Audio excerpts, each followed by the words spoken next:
There's this false binary of free will or determinism. And in college, at least, I really felt like I had to choose a side. I started studying neuroscience, and there's this debate between neuroscientists, and a lot of philosophers want to believe in free will, and a lot of neuroscientists don't. But I have gone towards the middle into like compatibilist territory, meaning that they're compatible ideas, they're not mutually exclusive. But I'm still like sort of towards the determinist side of things. However, I obviously talk a lot about free will and choice and autonomy and responsibility, accountability, taking responsibility for the choices you make. And I believe that that's really important. I think for me, how I often see it is it's like there is some level of free will. I feel like there's some level of choice that I'm able to make, and there's so much beyond that.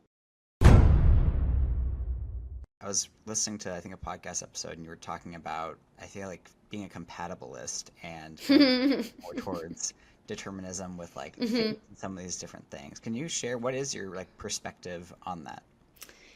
Yeah, okay. I studied philosophy in college, and that was like one of the main things that really stuck with me. It's a big topic in my book that's on Substack, and this sort of again, I mean, I say again because you're familiar, but everyone else is not. That I constantly like tearing down binaries, and there's this false binary of free will or determinism, or free will and fate.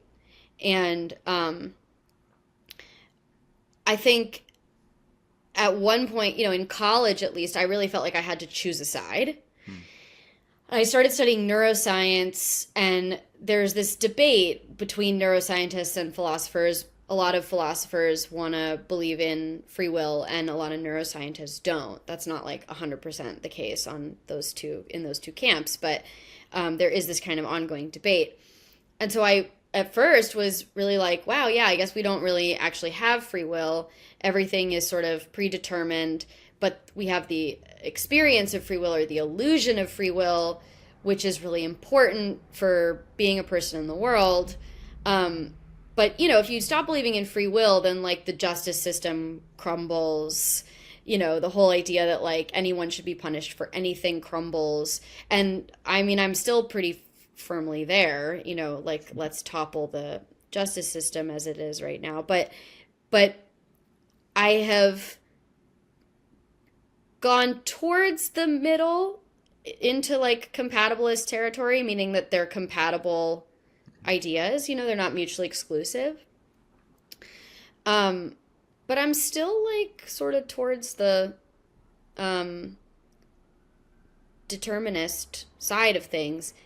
However, I obviously talk a lot about free will and choice and autonomy and responsibility, accountability, taking responsibility for the choices you make. And um, I believe that that's really important. That's like how we stay in community, and how we stay connected, and how we grow and learn. And um, so yeah, I've been really circling around lately, like really circling around this idea of like hypocrisy, and how it's sort of um I don't know if it's necessary, but it kind of just is, like I think there's a way that a lot of people want to be able to say that's hypocritical, and then like that undermines the whole argument, and it's supposed to end everything there, when really like anyone getting accused of being hypocritical, like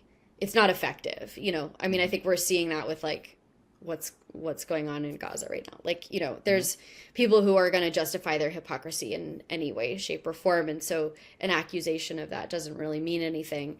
But I've also been just thinking a lot about this idea of like, yeah, that like I don't I believe in free will, and I believe we don't have much of it, and like those are just they just have to coexist.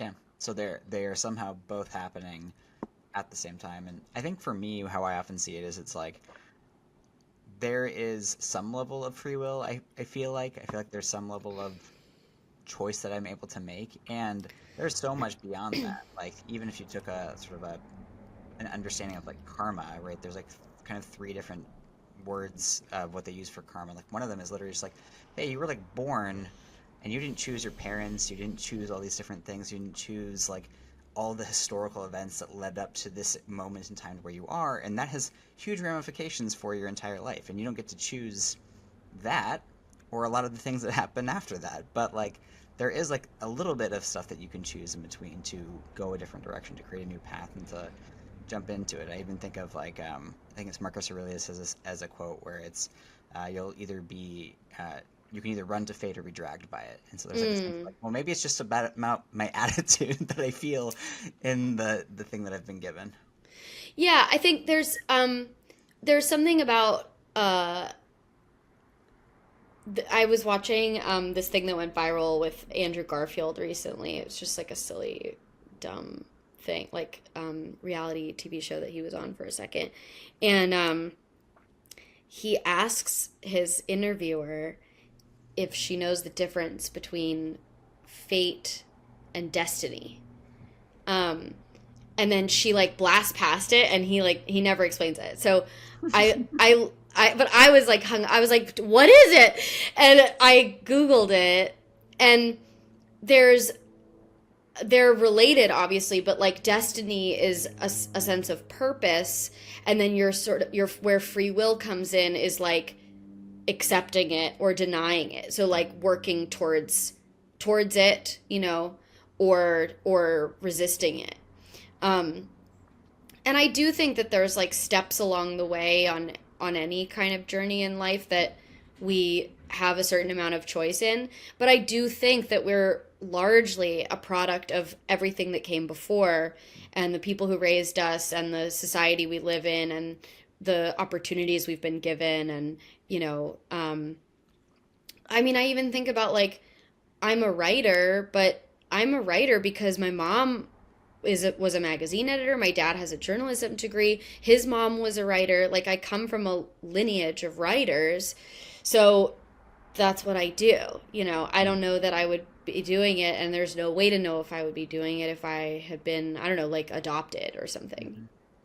Yeah, no, absolutely. And I think you kind of like mentioned a point that a lot of times I get to with a lot of these things. It's like, doesn't matter. Like, doesn't Yeah. matter why or if. But yeah, I think what I was going to ask was with free will and determinism, like a lot of the question I think I get to with these things is like, does it matter? Like, is it going to change how you actually like live your life or not when you're thinking about Yeah. these, you're asking about these things? Because often I think that you can go really deep into these philosophical rabbit holes and all this stuff, but it's like, well, if it's not going to actually change how you live in some way, then is it practical? Is it useful?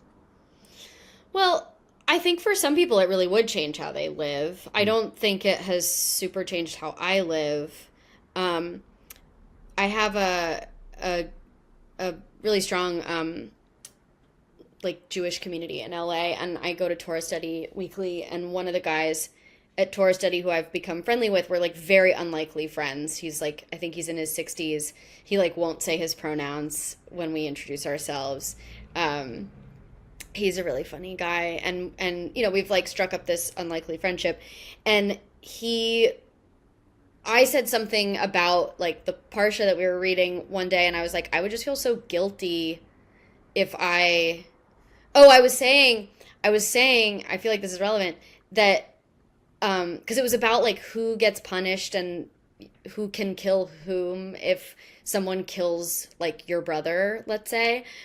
And I brought up how like I often think about, and like this is like pretty selfish, but I often think about how much it would fuck up my life to accidentally kill someone, or to like accidentally hit a cat, or like I would be so heartbroken and devastated and feel so guilty that I'm and thinking in the context of like our criminal justice system, to punish someone, isn't it punishment enough? Like you have to like live with this horror that you did by accident. And what is real justice there? Like, is it taking someone else's life as well?